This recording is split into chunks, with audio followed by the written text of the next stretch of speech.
Hello बच्चों, मैं संजीदा हिंदी शिक्षिका एलपीएम पब्लिक स्कूल के ऑनलाइन कक्षा में आप सभी का हार्दिक स्वागत करती हूँ। प्यारे बच्चों, आप सभी कैसे हैं? उम्मीद करती हूँ कि आप सभी अच्छे होंगे और खूब मेहनत से अपनी पढ़ाई कर रहे होंगे। तो बच्चों, जैसा कि आप सभी जानते हैं कि कोरोना की दूसरी लहर आ चुकी है जो अपना तांडव रूप फैला रही है। तो इससे आप सभी को बचाकर घर में रहना है, ठीक है। आप सभी को पता है कि ऐसे में विद्यालय आना संभव नहीं है और ऐसे में आपकी शिक्षा का माध्यम केवल ऑनलाइन ही है। तो आप सभी अपने आप को पूर्ण रूप से तैयार कर लें और ताकि पठन पाठन का कार्य चलता रहे। जब आप सभी तैयार होंगे तभी आप सुचारू रूप से पठन पाठन कर सकते हैं, ठीक है बच्चों। और जैसा कि आपको पता है कि अभी लाइव क्लास भी आपकी चल रही है, तो आप सभी बच्चे जल्दी से अपनी बुक और कॉपी ले लीजिए ताकि जो भी लाइव क्लास चलती है या पीडीएफ और वीडियो भेजा जाता है वो आपके समझ में आए और आप सभी बच्चे ध्यानपूर्वक उसको सुने, समझें और अपनी कॉपी में लिखें, ठीक है। तो चलिए, और इस समय विद्यालय बंद है तो घर में रहें, सुरक्षित रहें। अगर आवश्यकता पड़ी बाहर जाने की तो मास्क लगाकर सैनिटाइजर लेकर ही जाइए, ठीक है। और अगर कोई ज़रूरत नहीं है तो आप घर में ही रहें और आराम से अध्ययन अध्यापन का कार्य जो है करते रहें। तो चलिए बच्चों, अब आज की कक्षा आरंभ करते हैं। आज हम लोग पढ़ेंगे अपनी पाठ्य पुस्तक क्षितिज के काव्य खंड को। प्रकरण है कबीर की साखियां, कक्षा 9 के, ठीक है। तो चलिए शुरू करते हैं। कबीर की साखियां। सबसे पहले आपको कबीर के बारे में कुछ बता दें, ठीक है। कबीरदास जी कौन थे, इनका जन्म कहाँ हुआ था, इनके बारे में थोड़ा सा आप लोग समझ लें। इसके बाद हम लोग कबीर की साखियों को पढ़ेंगे। देखिए बच्चों, कहा जाता है कि कबीर के जन्म और मृत्यु को लेकर बहुत सारे विवाद हैं। सन 1398 में उनका जन्म काशी में हुआ था और सन 1518 के आसपास मगहर में उनकी मृत्यु हो गई थी। लोगों का मानना था कि कबीर दास काशी में तो जन्म हुआ ही है कबीरदास जी का, और अगर काशी में किसी की मृत्यु होती है तो वह मोक्ष को प्राप्त कर लेता है। तो कबीरदास जी ने इस चीज को नहीं माना। वह जन्म उनका तो काशी में ही हुआ, लेकिन अंतिम समय में वो मगहर चले गए, वहीं पर उनकी समाधि बनाई गई। और कबीरदास जी पढ़े लिखे नहीं थे, ठीक है। भक्तिकालीन निर्गुण संत परंपरा के प्रमुख कवि थे और बीजक इनकी क्या है, रचनाएं हैं, संग्रह है। बीजक में क्या क्या आता है, साखी, रमैनी और सबद। तो सबसे पहले देखिए, कबीरदास जी पढ़े लिखे नहीं थे और इनका पालन पोषण नीमा और नीरू नामक एक जुलाहा दंपति ने किया था, ठीक है। तो संत परंपरा के प्रमुख कवि कबीर थे और कबीर की जो भाषा थी वो सदुक्कड़ी थी। कबीर पढ़े लिखे भी नहीं थे। तो आप सोच रहे होंगे कि पढ़े लिखे नहीं थे तो उन्होंने कैसे लिखा। उनका जो बीजक का संग्रह है, साखी, रमैनी और सबद, यही तीन हैं बीजक में आते हैं कबीरदास के। तो कबीरदास जी का कहना था कि मसी कागज छुयो नहीं, कलम गयो नहीं हाथ। इसका मतलब कबीरदास जी पढ़े लिखे तो थे नहीं, तो कलम भी नहीं छुए थे, कागज भी नहीं छुए थे, ठीक है। तो उनके इस बीजक के संग्रह को किसने लिखा? तो कबीरदास जी का एक शिष्य था धर्मदास, उसने इसे लिपिबद्ध किया, बीजक को लिखा। और कबीर दास जी के जो गुरु थे वो हिंदुओं के अनुसार रामानंद जी थे और मुस्लिमों के अनुसार शेख तकी थे। ठीक है, तो इनके जन्म और मृत्यु को लेकर भी बहुत ज़्यादा विवाद है। अच्छा, अब आप लोग एक चीज़ और जानिए कि कबीर का अर्थ क्या होता है। बोर्ड पर लिख रहे हैं, सभी बच्चे ध्यान दीजिएगा। कबीर का अर्थ क्या होता है? कबीर का अर्थ होता है महान। ठीक है, देखते चलिए, इस पॉइंट को नोट भी कर लीजिएगा। कबीर का अर्थ, अगर कोई पूछता है कबीर का अर्थ क्या है, कबीर तो नाम है, तो कबीर का अर्थ होता है महान। और कबीर किस भाषा का शब्द है? कबीर किस भाषा का शब्द है? इसको भी आप लोग याद करेंगे, किस भाषा का।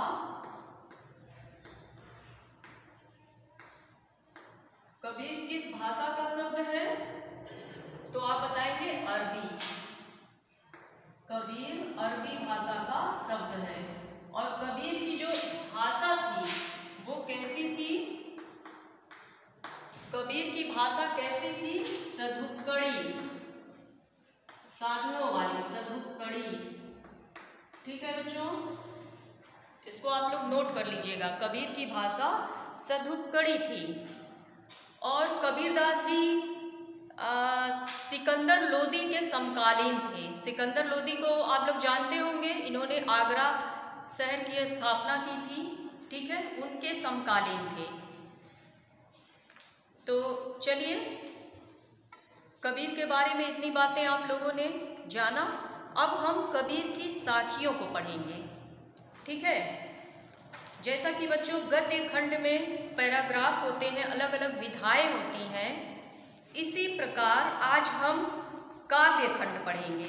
ठीक है, इसमें भी अलग अलग विधाएं होती हैं, जैसे कविता है, गीत है, गजल है, चौपाइयाँ हैं, छंद है, दोहे हैं, वाक है, कवित्त, शबद है, साखियाँ सभी आते हैं। और साखी, रमैनी, शबद ये केवल कबीर के लेखन में ही मिलती है। कबीरदास एक निर्गुण उपासक थे। वे कभी किसी भगवान में विश्वास नहीं रखते थे। वे जाति धर्म को नहीं मानते थे। ठीक है, किसी से भेदभाव नहीं करते थे और कबीरदास जी को सभी लोग मानते थे। कहा जाता है कि जब कबीरदास की मृत्यु हुई तो उनके शव को लेने के लिए बहुत ज़्यादा लड़ाइयाँ हुई।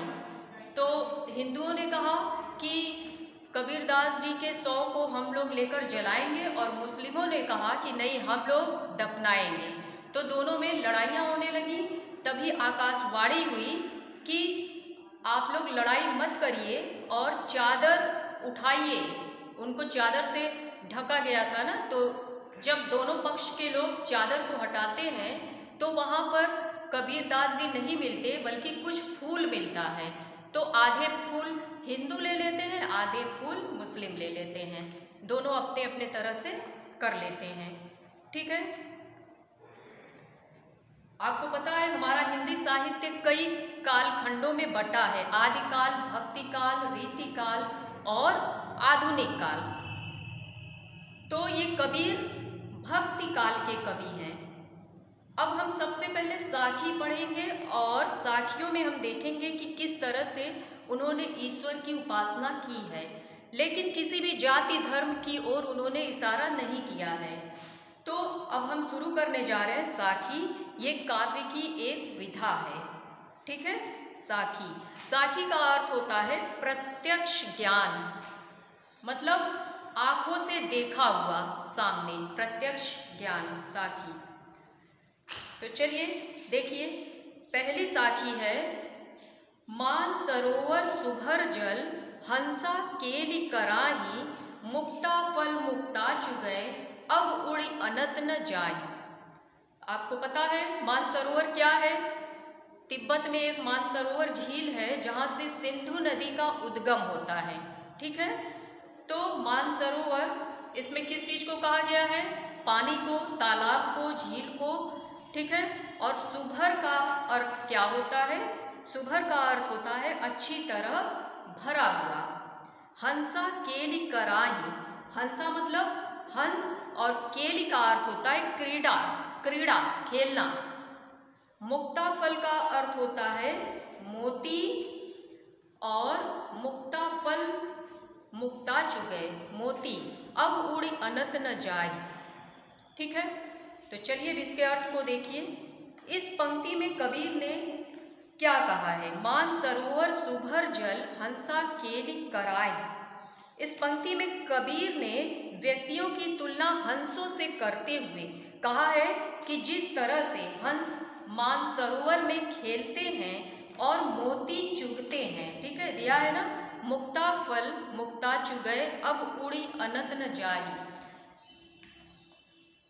इस पंक्ति में कबीर ने व्यक्तियों की तुलना हंसों से करते हुए कहा है कि जिस तरह हंस मानसरोवर में खेलते हैं और मोती चुगते हैं, वे उसे छोड़कर कहीं जाना नहीं चाहते।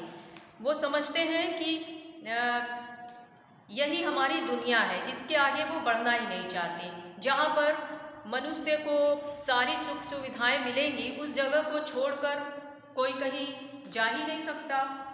तो इसी प्रकार मनुष्य भी है, वह जीवन के माया जाल में बंधा हुआ है और उसके आसपास बहुत सारी चीज़ें हैं, जैसे स्वादिष्ट भोजन है, कपड़े हैं और भी अन्य आवश्यक चीज़ें हैं। वो सभी जब वह पा जाता है तो इस संसार में क्या करता है? संसार के माया जाल में फंसकर ही रह जाता है और उसे लगता है कि जब सारी चीज़ें आसानी से मिल जा रही हैं तो हम इस जगह को क्यों छोड़कर कहीं जाएं? इसके आगे अब कुछ नहीं है, हमें यहीं तक सीमित रहना है। ठीक है, फिर से देखिए। जिस प्रकार हंस सिर्फ मोती चुगता है और उसे लगता है कि उसका संसार सिर्फ यही तालाब है, उसी प्रकार मनुष्य इस संसार में आया है और माया जाल में फंस गया है। उसी को सच्चाई मानता है, इसके आगे कुछ नहीं जानना चाहता, कुछ जानना समझना ही नहीं चाहता। ठीक है बच्चों, समझ में आ गया? मानसरोवर सुभर जल हंसा केली कराही, मुक्ता फल मुक्ता चुगए अब उड़ी अनंत न जाई। इसमें कबीरदास जी ने कहा है, व्यक्तियों की तुलना हंसों से करते हुए कहा है कि जिस प्रकार से तालाब में हंस खेलते हैं और उसी में मोती को चुगते हैं, तो उस जगह को छोड़कर वो और कहीं जाना नहीं चाहते, ठीक उसी प्रकार मनुष्य भी उस जीवन के माया जाल में बंध गया है और इसी को अपनी सच्चाई समझने लगा है और वह इस जगह को छोड़कर कहीं और जाना नहीं चाहता। ठीक है, देखिए कबीरदास जी के जितने भी दोहे हैं, अभी तो हम लोग साखियाँ पढ़ रहे हैं, जब शब्द पढ़ेंगे तो जो कुछ भी लिखते हैं हमेशा उनके पीछे दो अर्थ होते हैं। ठीक है, दो अर्थ। अब इसमें सामने से अगर देखा जाए तो हंसों की बात कही गई है, लेकिन असल में ये मनुष्य की ओर इशारा कर रहे हैं। ये तो आप सभी को समझ में आ रहा होगा। हंस के बारे में पहले बताया कबीरदास जी ने कि हंस जो है वो मानसरोवर में खेल रहा है और मोती को चुग रहा है, इसको छोड़कर वो कहीं नहीं जाना चाहता, उसको बहुत आराम है। इसी प्रकार मनुष्य जो है वह भी इस संसार के माया जाल में फंसा है और इसके आगे वो कुछ करना ही नहीं चाहता। अब दूसरा देखिए, प्रेमी ढूंढत मैं फिरूं, प्रेमी मिले न कोई, प्रेमी को प्रेमी मिले सब विष अमृत होए। इसका भी अर्थ दो तरह से दिया है। पहले तो इसमें दिया है कि मैं प्रेमी को ढूंढने के लिए निकला लेकिन मुझे कोई प्रेमी नहीं मिला, और जब मुझे प्रेमी मिला तब मेरे अंदर का सारा विष अमृत बन गया। एक तो प्रेमी के रूप में इस तरह से है, और दूसरा कबीरदास जी ने जो अर्थ बताया है मनुष्य के रूप में, देखिए यहाँ पर प्रेमी ईश्वर को माना है कबीरदास जी ने, ठीक है। यहाँ कबीरदास जी यह कहते हैं कि प्रेमी यानी ईश्वर को ढूंढना बहुत ही मुश्किल है। वे उसे ढूंढते फिर रहे हैं, लेकिन फिर भी वह ईश्वर को ढूंढ नहीं पा रहे हैं। प्रेम रूपी ईश्वर मिल जाने पर उनका सारा विष का तात्पर्य क्या है? कठिनाइयाँ, समस्याएं, ठीक है, तकलीफें, ये सभी क्या हो जाएंगे? अमृत यानी सुख में बदल जाएंगे।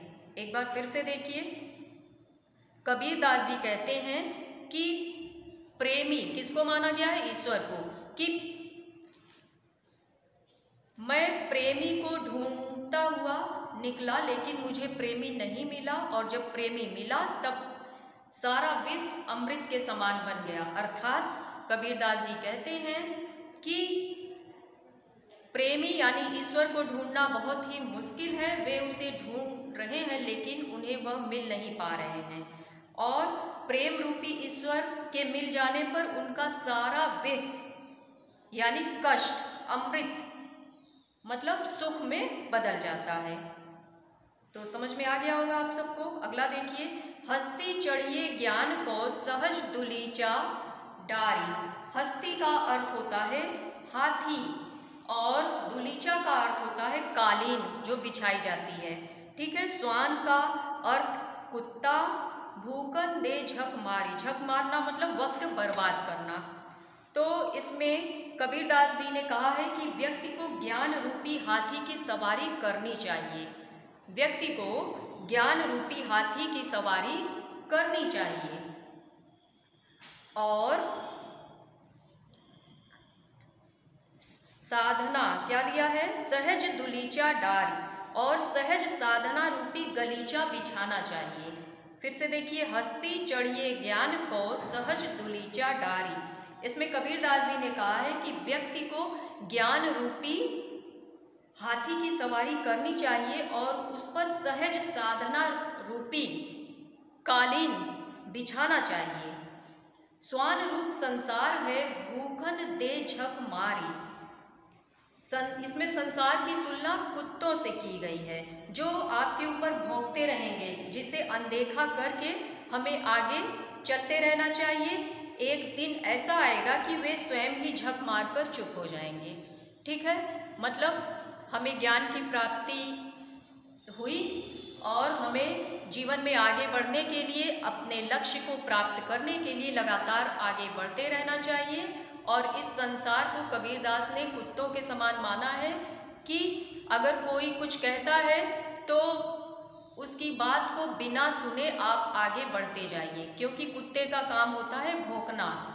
वह भौंकेगा, फिर एक समय ऐसा आएगा कि झक मारकर बैठ जाएगा। एक बार फिर से देख लीजिए, हस्ती चढ़िए ज्ञान को सहज दुलीचा डारी। स्वान रूप संसार है, भूखन दे झक मारी। इसमें कबीरदास जी ने कहा है कि व्यक्ति को ज्ञान रूपी हाथी की सवारी करनी चाहिए, और सहज साधना रूपी कालीन बिछाना चाहिए। और इस संसार की तुलना कुत्तों से की गई है, जो आपके ऊपर भौंकते रहेंगे। हमें उन्हें अनदेखा करके चलना है, अपने लक्ष्य को प्राप्त करना है, और जब हमें हमारा लक्ष्य मिल जाएगा तब एक दिन वे स्वयं ही भौंकना बंद कर देंगे और झक मारकर चुप हो जाएंगे, ठीक है। अगला देखिए, पखा पखी के कारणे सब जग रहा भुलान। निरपख होई के हरि भजय, सोई संत सुजान। पखा पखी का अर्थ होता है पक्ष और विपक्ष। आप सभी जानते हैं पक्ष और विपक्ष क्या होता है, ठीक है। अगर कोई बात कही जा रही है तो उस बात के कोई पक्ष में होगा और कोई विपक्ष में होगा। तो जब पक्ष विपक्ष की बात आती है तो वहाँ पर लड़ाइयाँ भी होती हैं। तो उसी के बारे में कबीरदास जी ने बताया है कि पखा पखी के कारण सब जग रहा भुलान। कबीरदास जी कहते हैं कि पक्ष विपक्ष के कारण सारा संसार आपस में लड़ रहा है, ठीक है, और भूल भुलैया में पड़कर प्रभु को भूल गया है। पखा पखी के कारण सब जग रहा भुलान। इसमें कबीरदास जी ने कहा है कि पक्ष विपक्ष के कारण सारा संसार आपस में लड़ रहा है और भूल भुलैया में पड़कर अपने प्रभु को भूल गया है। निरपक होई के हरि भजे सोई संत सुजान। सुजान का अर्थ होता है ज्ञान। जो व्यक्ति इन सब झंझटों में पड़े बिना निष्पक्ष होकर प्रभु भजन में लगा है, सच्चे अर्थों में वही मनुष्य है। ठीक है, एक बार फिर से देखिए।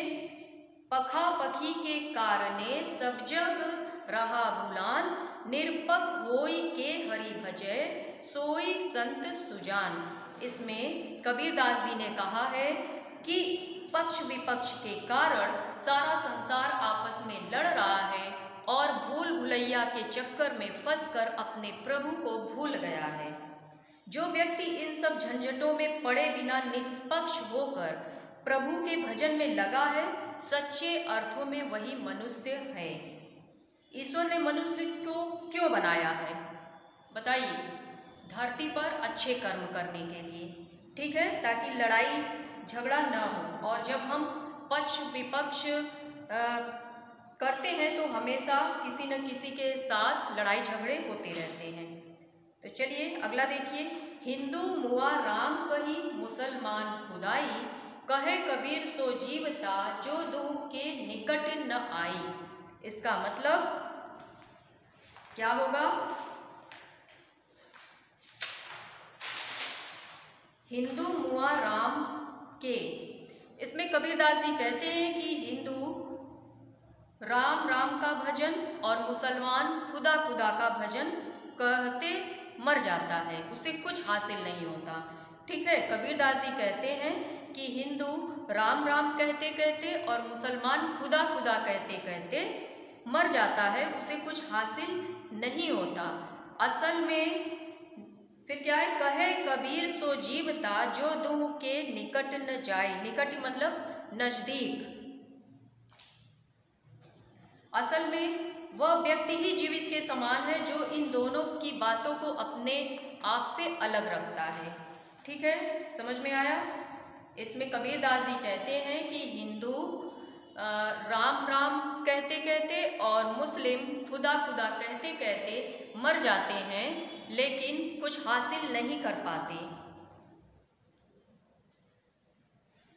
और असल में वह व्यक्ति जीवित के समान है जो इन दोनों के बातों से अपने आप को अलग रखता है। काबा फिर काशी भया राम ही भया रहीम, मोट चून मैदा भया बैठ कबीरा जीम। ठीक है बच्चों, इसका भी देख लीजिए। काबा, काबा का अर्थ होता है मुस्लिमों का पवित्र स्थल और काशी हिंदुओं का पवित्र स्थल। तो दोनों के बारे में इसमें बताया है। कबीरदास जी कहते हैं कि आप या तो काबा जाएं या काशी, राम भजे या रहीम, दोनों का अर्थ समान है। समझ में आया? कबीरदास जी कहते हैं कि आप या तो काबा जाएं या काशी जाएं, राम भजे या रहीम, दोनों का अर्थ समान है। मोट चून मैदा भया बैठ कबीरा जी। मोट का अर्थ होता है गेहूं। जिस प्रकार गेहूं को पीसने से वह आटा बन जाता है तथा बारीक पीस देंगे तो वह मैदा बन जाता है, लेकिन दोनों का प्रयोग खाने के लिए किया जाता है। इसलिए दोनों ही अर्थों में आप प्रभु के दर्शन करेंगे। ठीक है, तो जब हमें दोनों के नाम पर जपने पर ईश्वर प्राप्त हो रहे हैं तो भिन्नता कहाँ है इसमें? सोचिए इस बात को। राम और रहीम में कहीं भिन्नता है ही नहीं, क्योंकि दोनों के जपने से ईश्वर की प्राप्ति होती है। अगला देखिए। ऊंचे कुल का जन्मिया जे करनी ऊंच न होई, सुबरन कलश सुरा भरा साधु निंदा सोई।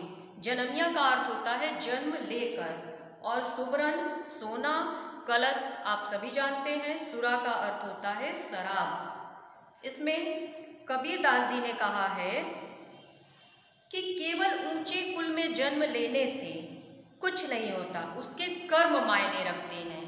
अगर हम ऊंचे कुल में जन्म लेते हैं और काम हमारा सही नहीं है तो हमारे लिए सब व्यर्थ है। ठीक है, क्योंकि कर्म ही